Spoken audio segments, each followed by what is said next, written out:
ദൈവനാമത്തിന് മഹത്വം ഉണ്ടായിരിക്കട്ടെ. എൻ്റെ പേര് കെസിയ. ഞാൻ കണ്ണമാലയിൽ നിന്നാണ് വരുന്നത്.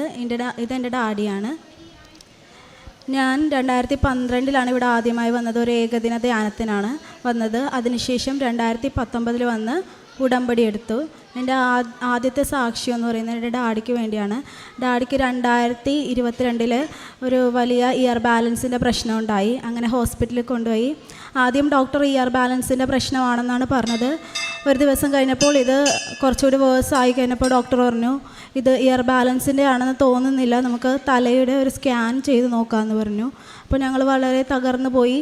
ഞങ്ങൾ ഉടമ്പടി തൈലം ഡാഡിയുടെ ശിരസിൽ പുരട്ടി പ്രാർത്ഥിച്ചു. ഉപ്പും തേനും ഒക്കെ കൊടുത്ത് പ്രാർത്ഥിച്ചു. അങ്ങനെ സ്കാൻ ചെയ്തു. സ്കാനിങ് റിപ്പോർട്ടിൽ പ്രശ്നമൊന്നും ഉണ്ടായില്ല. മാതാവ് ഞങ്ങളെ അനുഗ്രഹിച്ചു. അതിനുശേഷം ഡോക്ടർ പറഞ്ഞു, ഡാഡി ഒരു കെട്ടിടം തൊഴിലാളിയാണ്, കെട്ടിടം നിർമ്മിക്കുന്ന ജോലിയാണ്. അപ്പോൾ ആ ജോലി ഇനി ചെയ്യാൻ പറ്റില്ല. കാരണം വെയിൽ, പൊടി, ചൂട്, വലിയ ശബ്ദം, ഇതൊന്നും ഇനി പറ്റില്ല എന്ന് പറഞ്ഞു. അപ്പോൾ ആ ഒരു തൊഴിലിൽ നിന്ന് മാറി നിൽക്കുന്നതായിരിക്കും നല്ലതെന്ന് പറഞ്ഞു. അപ്പോൾ ഡാഡിയാണ് ഞങ്ങളുടെ കുടുംബത്തിൽ ആകെയുള്ള ജീവിത വരുമാനം കൊണ്ടുവരുന്ന ആൾ. അപ്പോൾ ഞങ്ങൾ മാതാവിനോട് പ്രാർത്ഥിച്ചു. അപ്പോൾ ഞങ്ങൾ തീരുമാനിച്ചു, എന്നാൽ മത്സ്യം വിൽക്കുന്ന ഒരു ജോലി തുടങ്ങാമെന്ന് തീരുമാനിച്ചു. അതിന് മാതാവിൻ്റെ ഇഷ്ടം അറിയുന്നതിന് വേണ്ടി ഞാനും ഡാഡിയും ഇവിടെ വന്നു. ഞങ്ങളിവിടെ വന്ന് പ്രാർത്ഥിച്ചുകൊണ്ടിരിക്കുമ്പോൾ തന്നെ ഡാഡി നേരത്തെ ജോലി ചെയ്തിരുന്ന ഒരു വീട്ടിലെ ചേച്ചി വിളിക്കുകയുണ്ടായി. എന്നിട്ട് ജോലിക്ക് വരണമെന്ന് പറഞ്ഞു. പക്ഷേ ഞങ്ങളത് കാര്യമായിട്ട് എടുത്തില്ല. ഡാഡിക്ക് ഇനി ആ ഒരു ജോലി ചെയ്യാൻ പറ്റില്ല എന്ന് തന്നെയായിരുന്നു ഞങ്ങളുടെ ചിന്ത. അങ്ങനെ ഞങ്ങളിവിടെ നിന്ന് പോയി വീട്ടിലുണ്ടായിരുന്ന ഗോൾഡൊക്കെ പണിയും വെച്ചു, മത്സ്യക്കച്ചവടം ആരംഭിച്ചു. 2 ദിവസം കൊണ്ട് ഞങ്ങൾക്ക് മനസ്സിലായി ഇത് ചെയ്യാൻ സാധിക്കില്ല എന്ന്. അങ്ങനെ അതും നഷ്ടമായി. അങ്ങനെ ഞങ്ങൾ വീണ്ടും മാതാവിനോട് പ്രാർത്ഥിക്കാൻ തുടങ്ങി. മാതാവ് എന്താണ് ഇങ്ങനെ ഞങ്ങൾക്ക് തരുന്നത്? ഞങ്ങൾ പ്രാർത്ഥിക്കുന്നുണ്ടല്ലോ, എന്നിട്ടും എന്താ ഞങ്ങൾക്ക് ഇങ്ങനെ വരുന്നതെന്ന് ഞങ്ങൾ സങ്കടപ്പെട്ട് പ്രാർത്ഥിക്കാൻ തുടങ്ങി. അങ്ങനെ പിറ്റേ ആഴ്ചത്തെ ധ്യാനത്തിൽ അച്ഛൻ ഇങ്ങനെ പറയുകയുണ്ടായി, നിങ്ങൾ ഉടമ്പടിയിലായിരിക്കുമ്പോൾ ദൈവത്തിൻ്റെ സ്വരം ശ്രവിക്കാനായിട്ട് എപ്പോഴും കാതോർത്തിരിക്കണം. അപ്പോൾ ഞങ്ങൾക്ക് മനസ്സിലായി, ഞങ്ങൾ ഇവിടെ വന്ന് പ്രാർത്ഥിച്ചുകൊണ്ടിരുന്നപ്പോൾ ആ ഒരു ചേച്ചി വിളിച്ചത് മാതാവിൻ്റെ സ്വരമായിരുന്നു. ആ ഒരു തൊഴിലിൽ തന്നെ നിലനിൽക്കാനായിട്ടാണ് മാതാവ് പറഞ്ഞതെന്ന് ഞങ്ങൾക്ക് മനസ്സിലായി. അങ്ങനെ ഡാഡി ആ ഒരു അസുഖം തേനും തൈലവും ഉടമ്പടി വസ്തുക്കളുടെ ഉപയോഗം മൂലം പൂർണ്ണമായി മാറുകയും ഡാഡിക്ക് വീണ്ടും ആ ജോലി 2 ഇരുനില കെട്ടിടങ്ങളും മറ്റു ജോലികളും ചെയ്യാൻ മാതാവ് ഞങ്ങളെ അനുഗ്രഹിച്ചു. രണ്ടാമത്തെ സാക്ഷ്യം എന്ന് പറയുന്നത് എൻ്റെ അനിയന് വേണ്ടിയാണ്. അവൻ 10ാം ക്ലാസ് കഴിഞ്ഞ് +2 ഫെയിലായി കഴിഞ്ഞപ്പോൾ 10ാം ക്ലാസ്സിൽ മാർക്ക് ഉണ്ടായതുകൊണ്ട് അവനെ ഞങ്ങൾ പോളിടെക്നിക്കിന് ചേർത്തു. പോളിടെക്നിക്കിന് ചേർത്ത് കഴിഞ്ഞിട്ടും ലാസ്റ്റ് സെമസ്റ്റർ ആയപ്പോൾ അവൻ സെം ഔട്ടായിപ്പോയി. അപ്പോൾ രണ്ടും ഇങ്ങനെ ആയിപ്പോയപ്പോൾ തന്നെ ആളുകൾ പറയാൻ തുടങ്ങി, ഇനി ഇവനെ പഠിപ്പിക്കുകയൊന്നും വേണ്ട, വല്ല കൈത്തൊഴിലും പഠിപ്പിച്ച് വീട്ടിൽ നിർത്തുന്നതായിരിക്കും നല്ലതെന്ന് പറഞ്ഞു. വന്നാലും ഞങ്ങൾ മാതാവിനോട് മറ്റുള്ളവരെ പരിഹാസം കേട്ട് വളരെ സങ്കടപ്പെട്ട് ഇവിടെ വന്ന് പ്രാർത്ഥിച്ചതിൻ്റെ ഫലമായിട്ട് അവന് ഒരു എക്സ്പീരിയൻസും ഇല്ലാതെ തന്നെ മലയാള മനോരമയിൽ നല്ലൊരു ജോലി ലഭിച്ചു. അതിനുശേഷം അവൻ +2 എഴുതിയെടുത്തു. അതിനുശേഷം അവൻ ഞങ്ങളോട് പറഞ്ഞു, എനിക്ക് വിദേശത്ത് പോയി പഠിക്കണം എന്നാഗ്രഹമുണ്ട്, പക്ഷേ അതിനുള്ള ഒരു മെറിറ്റും അവനില്ല, എല്ലാം ഉള്ളത് ഡീമെറിറ്റ്സാണ്. അങ്ങനെ ഞങ്ങൾ പറഞ്ഞു, പ്രാർത്ഥിക്കാം നമുക്ക്, എന്നിട്ട് അപ്ലൈ ചെയ്യാമെന്ന് പറഞ്ഞു. അങ്ങനെ മാൾട്ടയിലെ ഒരു യൂണിവേഴ്സിറ്റിയിലേക്ക് അപ്ലൈ ചെയ്തു. ഒരാഴ്ച കൊണ്ട് തന്നെ അവന് ഓഫർ ലെറ്റർ വന്നു. അങ്ങനെ അത് കഴിഞ്ഞ് ഇനി ലോണിൻ്റെ കടമ്പയാണ്. ലോൺ ഞങ്ങൾ ജൂൺ അവസാനമാണ് ലോണിന് തിരക്കി ഇറങ്ങിയത്.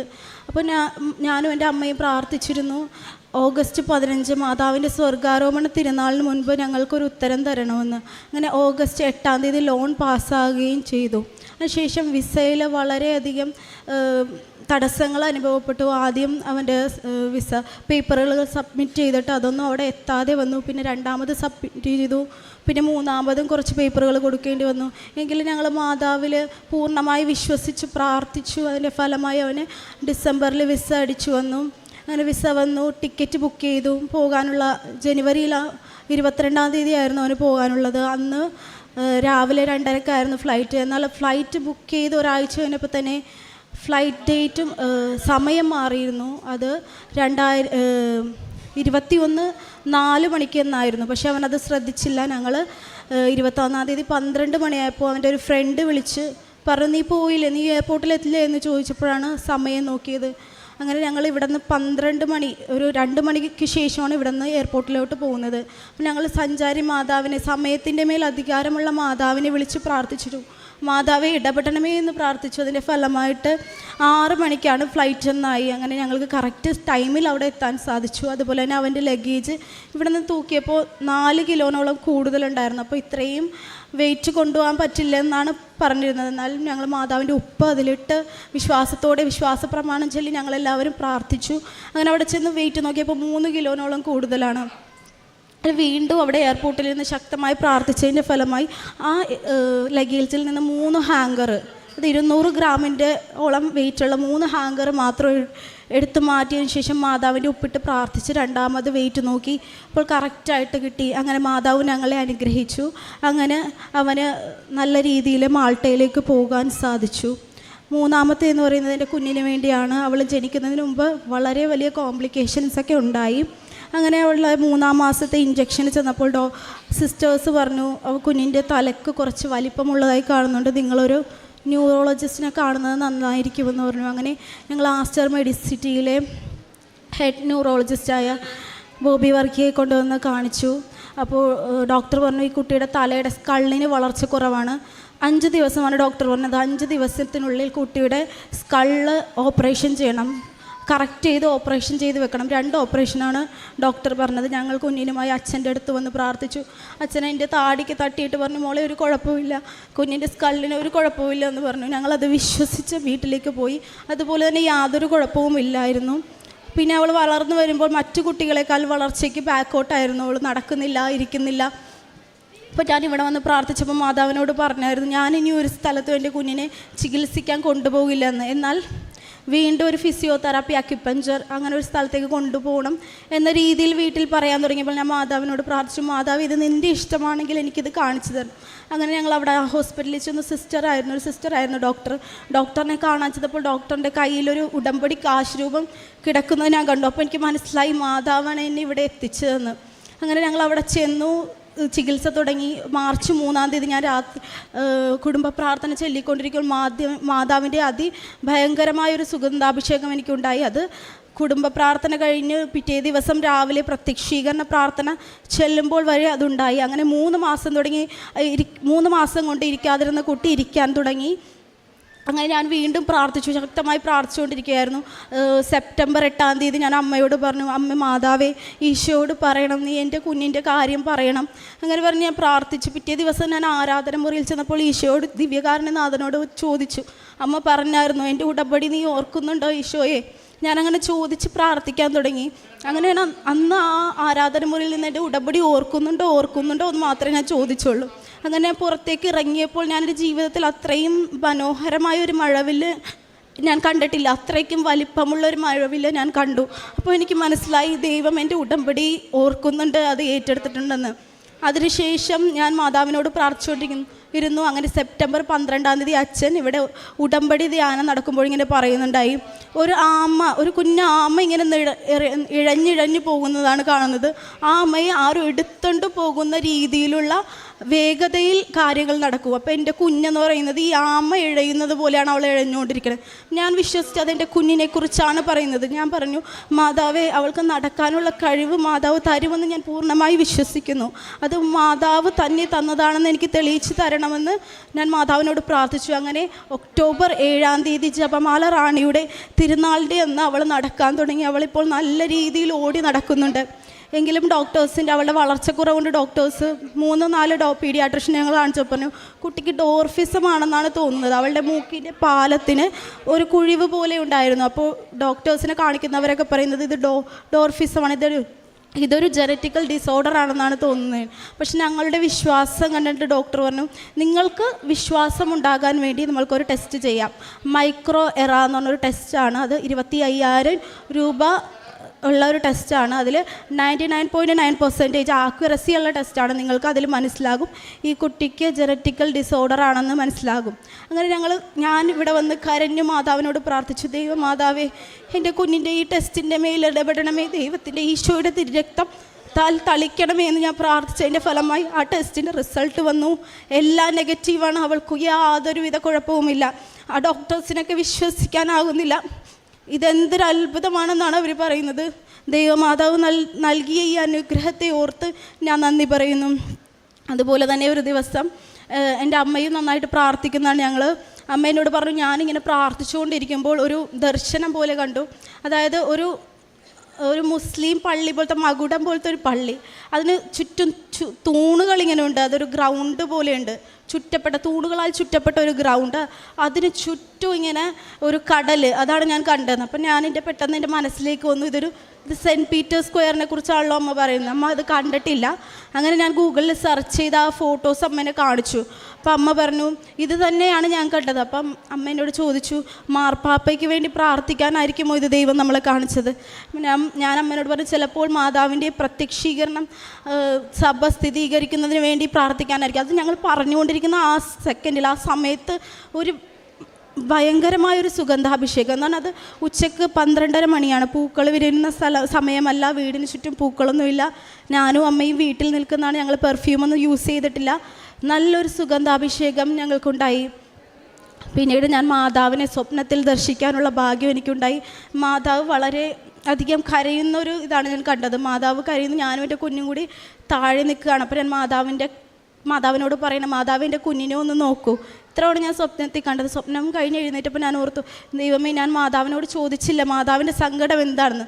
കാരണം ഞാൻ പ്രാർത്ഥിക്കുമ്പോഴൊക്കെ കുഞ്ഞിൻ്റെ കാര്യം മാത്രമേ പറയാറുള്ളൂ. പിന്നെ ഞാൻ അത് കഴിഞ്ഞിട്ട് മാതാവിൻ്റെ സങ്കടം എന്താണ്, അത് നടത്തി കിട്ടണേ എന്ന് ജപമാല ചൊല്ലി പ്രാർത്ഥിക്കാൻ തുടങ്ങി. അങ്ങനെ വളരെ വലിയ അനുഭവങ്ങൾ എനിക്കുണ്ടായി.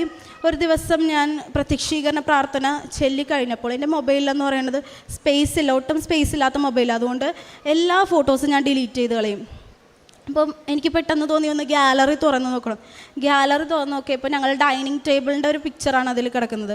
ആ പിക്ചറിൽ ഞങ്ങളുടെ രൂപത്തിൻ്റെ അവിടെയുള്ള മാതാവിൻ്റെ റിഫ്ലക്ഷൻ ഉണ്ട്. ആ മാതാവ് വെള്ള മാതാവാണ്, അത് നീല ഷോളിട്ട മാതാവാണ്. പക്ഷേ ആ റിഫ്ലക്ഷൻ, ഈ ഡൈനിങ് ടേബിളിൽ അടിച്ചിരിക്കുന്ന റിഫ്ലക്ഷനിൽ സിൽവർ ഗ്രേ കളറുള്ള ഒരു മാതാവിനെയാണ് ആ റിഫ്ലക്ഷൻ എനിക്ക് കാണാൻ പറ്റിയത്. എനിക്ക് മനസ്സിലായി, എൻ്റെ ഭവനത്തിൽ കൃപാസനം അമ്മയുടെ സാന്നിധ്യമുണ്ട് എന്ന് എനിക്ക് മനസ്സിലായി. മാതാവ് നൽകിയ ഈ വലിയ അനുഗ്രഹങ്ങൾക്ക് ഞാൻ നന്ദി പറയുന്നു. അതുപോലെ തന്നെ ഞാൻ കാരുണ്യ പ്രവൃത്തികളെന്ന് പറഞ്ഞാൽ, ഞാൻ ഈ ക്യാൻസർ ബാധിതരായ ഒരു ആളുകളെ നോക്കുന്ന ഒരു സ്ഥലം ഞങ്ങളുടെ അടുത്തുണ്ട്. സിസ്റ്റേഴ്സിൻ്റെ സ്ഥാപനമാണ്. അവിടെ പോയി അഡൾട്ട് ഡയപ്പറുകളൊക്കെ വാങ്ങിക്കൊടുക്കും. അവിടെ നെറ്റിയിൽ കുരിശ് തൈലം തേച്ച് പ്രാർത്ഥിക്കാറുണ്ട്. അവർക്ക് ഉപ്പ്, തേൻ ഇതൊക്കെ കൊണ്ടുപോയി കൊടുക്കാറുണ്ട്. അപ്പോൾ അവർക്ക് ആശ്വാസം ലഭിച്ചു എന്ന് പറയാറുണ്ട്. പിന്നെ പ്രേക്ഷിത പ്രവർത്തനം എന്ന് പറയുന്നത്, ഞാനിപ്പോൾ കുഞ്ഞിനെയും കൊണ്ട് ഫിസിയോതെറാപ്പിക്ക് പോകാറുണ്ടായിരുന്നു. അപ്പോൾ അവിടെ വരുന്നത് നോർത്ത് ഇന്ത്യൻസ് വരാറുണ്ട്, തമിഴ് സംസാരിക്കുന്നവർ വരാറുണ്ട്. അവർക്കൊക്കെ ഞാൻ പത്രം വാങ്ങിച്ചു കൊടുത്ത് എനിക്കറിയാവുന്ന രീതിയിൽ ഹിന്ദിയും ഇംഗ്ലീഷും ഒക്കെ സംസാരിച്ച് മാതാവിനെക്കുറിച്ച് പറഞ്ഞു കൊടുക്കാൻ തുടങ്ങി അവർക്ക്. അപ്പോൾ അവരും കൂടുതൽ വിശ്വാസത്തിലേക്ക് വരാൻ തുടങ്ങി. അവരുടെ ജീവിതത്തിൽ വളരെയേറെ അത്ഭുതങ്ങൾ ഉണ്ടായി എന്നോട് പറഞ്ഞിട്ടുണ്ട്. അതുപോലെ തന്നെ അവരുടെ നാട്ടിലുള്ളവരെ ഈശോയെ അറിയിക്കാനും മാതാവിനെ അറിയിക്കുവാനും അവർ ഇടയായി. അതുപോലെ തന്നെ ഞാനിപ്പോൾ ഒരു സാക്ഷ്യം കേൾക്കുമ്പോൾ ആരെങ്കിലും ഞങ്ങൾ ബസ് സ്റ്റാൻഡിൽ പത്രം കൊടുത്തു എന്ന് പറയും. അപ്പോൾ ഞാൻ എൻ്റെ മനസ്സിൽ വിചാരിക്കും, എനിക്ക് പറ്റില്ലല്ലോ അത് ചെയ്യാൻ. അങ്ങനെ ഞാൻ എപ്പോഴൊക്കെ വിചാരിച്ചിട്ടുണ്ടോ ആ കാര്യം ഞാൻ ചെയ്യാറുണ്ട്. ഇപ്പോൾ എനിക്ക് ബസ് സ്റ്റാൻഡിൽ കൊടുക്കാൻ പറ്റില്ല എന്ന് ഞാൻ വിചാരിച്ചാൽ അവിടെ തന്നെ ഞാൻ കൊടുക്കും. അതുപോലെ തന്നെ വീടുകളിൽ ഞാൻ കംഫർട്ടബിൾ ആയിട്ടുള്ള സമയത്തൊന്നും പോകാറില്ല. നല്ല ഉച്ച വെയിലുള്ള സമയത്ത് മാതാവിന് വേണ്ടി ഈ വെയിൽ ഞാൻ കൊള്ളും എന്ന് പറഞ്ഞ് ഞാൻ കൊടുക്കാറുണ്ട്. ഞങ്ങൾ കണ്ണമാലി ദേശമാണ്, അവിടെ കടൽ കയറുന്ന സമയമുണ്ട്. ആ സമയത്തൊക്കെ വെള്ളത്തിൽ നീന്തി ഞാൻ എന്തെങ്കിലും ബുദ്ധിമുട്ട് അനുഭവിക്കുന്നുണ്ടെങ്കിൽ അത് മറ്റുള്ളവർക്ക് നല്ല രീതിയിലാകണമെന്ന് പ്രാർത്ഥിച്ചുകൊണ്ട് ഓരോ പത്രവും ഞാൻ വീടുകളിൽ കൊടുക്കാറുണ്ട്. പിന്നെ പാവപ്പെട്ടവർക്ക്, വഴിയോരങ്ങളിലുള്ളവർക്ക് പൊതിച്ചോറ് കെട്ടി കൊടുക്കാറുണ്ട്. മാതാവ് നൽകിയ ഈ വലിയ അനുഗ്രഹത്തിന് ഞാൻ നന്ദി പറയുന്നു. പരിശുദ്ധ അമ്മയുടെ മധ്യസ്ഥതയിൽ ലഭിച്ച അനുഭവങ്ങളാണ് ഇപ്പോൾ പറഞ്ഞത്. ഇപ്പോൾ പറഞ്ഞ എല്ലാ അനുഭവങ്ങളും തന്നെ ഇവിടെ നിയോഗം വെച്ച് പ്രാർത്ഥിച്ച അനുഭവങ്ങളാണ്. അതിൽ വ്യക്തമായിട്ട് മാറ്റമുണ്ടാകുമ്പോൾ സാക്ഷ്യപ്പെടുത്തണമെന്നുള്ളത് ഏറ്റവും പ്രധാനപ്പെട്ടൊരു കാര്യമാണ്. അതിൻ്റെ ഭാഗമായിട്ടാണ് ഇന്ന് ഈ കുടുംബം ഇവിടെ നിൽക്കുന്നതും നമ്മളുടെ മുൻപിൽ സാക്ഷ്യം പറയുന്നതും. രണ്ടാമത്തേത്, ഈ ഒരു പ്രാർത്ഥനയിൽ അല്ലെങ്കിൽ ഈ ഒരു സാക്ഷ്യം പ്രാർത്ഥനയോടെ കേൾക്കുമ്പം ഈ പ്രാർത്ഥിക്കുന്ന നിയോഗങ്ങളോടൊപ്പം ദൈവത്തിൻ്റെ ഒരു സാന്നിധ്യം പ്രകടമായിട്ട് അനുഭവിക്കാനായിട്ടുള്ളൊരു ഭാഗ്യം ഉടമ്പടി എടുത്തവർക്കുണ്ട്. ഒരുപക്ഷെ ഉടമ്പടിയുടെ ഒരു പശ്ചാത്തലത്തിൽ പറയുമ്പോൾ അത് വാഗ്ദാനത്തിലുള്ളതാണ്. I will come with you wherever you go. നീ എവിടെ പോയാലും ഞാൻ നിൻ്റെ കൂടെ ഉണ്ടാകുമെന്നുള്ള ദൈവത്തിൻ്റെ ഒരു വലിയൊരു വാഗ്ദാനം ഉടമ്പടിയുടെ ഒരു പ്രധാന ഘടകമാണ്. അപ്പം ഈ പ്രാർത്ഥിക്കുന്നവർക്കൊക്കെയും ഇപ്പം ഇന്നെന്നല്ല എല്ലാ ദിവസവും കേൾക്കുന്ന സാക്ഷ്യങ്ങളിലും അവർ പ്രാർത്ഥിക്കുന്നതിനോടൊപ്പം ഈശോയും മാതാവും അവരോട് കമ്മ്യൂണിക്കേറ്റ് ചെയ്യുന്നുണ്ട്. അത് വളരെ പ്രാർത്ഥനയോടെ നിങ്ങൾ ഏത് സാക്ഷ്യം കേട്ടാലും അത് വ്യക്തമാവും. അല്ലാതെ അവരെങ്ങനെയെങ്കിലും കിട്ടിയെന്നുള്ളൊരു ബോധ്യത്തിലല്ല. ഈ ഒരു സാക്ഷ്യത്തിലും മാതാവിനെ ദർശനം കണ്ടു എന്ന് പറയുന്നു, സ്വപ്നം കണ്ടു എന്ന് പറയുന്നു, അല്ലെങ്കിൽ വീട്ടിൽ തന്നെ ഉണ്ടായ ചെറിയൊരു അനുഭവത്തിൽ പോലും പരിശുദ്ധ അമ്മയുടെ വലിയ സാന്നിധ്യം അനുഭവിച്ചു എന്ന് പറയുന്നു. അതിലുമൊക്കെ വളരെ പ്രത്യേകതയുണ്ട്. ഒരു നീല നിറമുള്ള മാതാവിൻ്റെ ഒരു റിഫ്ലക്ഷനിൽ സിൽവർ ഗ്രേ കണ്ടു എന്നൊക്കെ പറയുമ്പോഴും ഇതിലെല്ലാം ഒരു അസാധാരണത്വമുണ്ട്. അതിനേക്കാളപ്പുറം നമ്മളതിനെ ദൈവ സാന്നിധ്യമായിട്ടും കൂടെ വായിച്ചെടുക്കുകയാണ്. നമ്മളത് വിശ്വസിക്കുകയോ വിശ്വസിക്കാതിരിക്കുകയോ ചെയ്യുക. അതിപ്പം ഓരോ വ്യക്തികളുടെയും സ്വാതന്ത്ര്യമാണ്. പക്ഷേ ഇവിടെ അനേകർ സാക്ഷ്യപ്പെടുത്തുമ്പോൾ ആവർത്തിച്ച് ഇങ്ങനൊരു ദൈവ സാന്നിധ്യത്തിൻ്റെ കാര്യം എപ്പോഴും ആവർത്തിച്ച് പറയുകയാണ്. പിന്നീട് സ്വന്തം പിതാവിൻ്റെ സൗഖ്യത്തിനെക്കുറിച്ച്, അനിയനുണ്ടായ വിദേശ പഠനത്തിനെക്കുറിച്ച്, ഒപ്പം സ്വന്തം മകൻ്റെ ഇവിടെ കൊണ്ടുവന്ന് സൗഖ്യം ലഭിച്ചതിനെക്കുറിച്ച്, അങ്ങനെ ഓരോ കാര്യം പറയുമ്പോഴും അതിന് വ്യക്തമായിട്ടുള്ള ബോധ്യപ്പെടുത്തുന്ന രീതിയിലാണ് സാക്ഷ്യം പറഞ്ഞിരിക്കുന്നത്. അതിൽ സുഗന്ധാഭിഷേകം ലഭിച്ചു എന്ന് പറയുന്നു, അതിൽ മഴവില്ലിനെ കുറിച്ച് പറയണു. അപ്പം ഒരാൾ വിശ്വാസത്തിൻ്റെ നയനങ്ങൾ ഇങ്ങനെ തുറക്കുമ്പോൾ ദൈവം അത് പ്രകൃതിയിലൂടെ സംസാരിക്കുക തന്നെ. ഈ കഴിഞ്ഞ ദിവസങ്ങളിൽ വന്ന സാക്ഷ്യത്തിൽ ഒരു തുമ്പിയും പ്രാർത്ഥനയും ചിത്രശലഭവും മഴവില്ലും, നമുക്ക് നമ്മുടെ ചുറ്റുമുള്ള ഓരോ വസ്തുക്കൾ പോലും നമ്മളോട് ദൈവത്തിൻ്റെ നാമം മഹത്വപ്പെടുത്തുമ്പോൾ സങ്കീർത്തകം പാടുന്നുണ്ട്.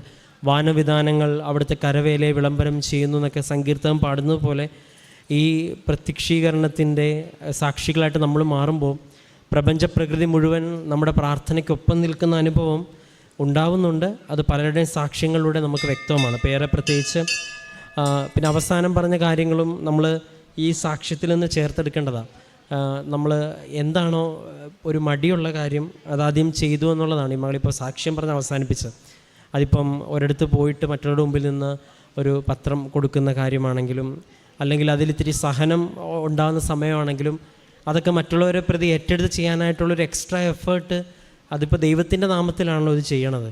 ഇതിപ്പം ദൈവത്തിൻ്റെ നാമത്തിൽ ചെയ്യണതുകൊണ്ട് മുകളിലിരിക്കുന്ന ദൈവൻ വിശ്വസ്തനായതുകൊണ്ടും അവൻ്റെ ഉടമ്പടിയിൽ വിശ്വസ്തയോടെ നിൽക്കുവാനുള്ള ശ്രമമാണ് ഈ നടത്തുന്ന എല്ലാ യാത്രയും എന്നറിയുമ്പം ദൈവം ഇതിൽ ഇടപെടും.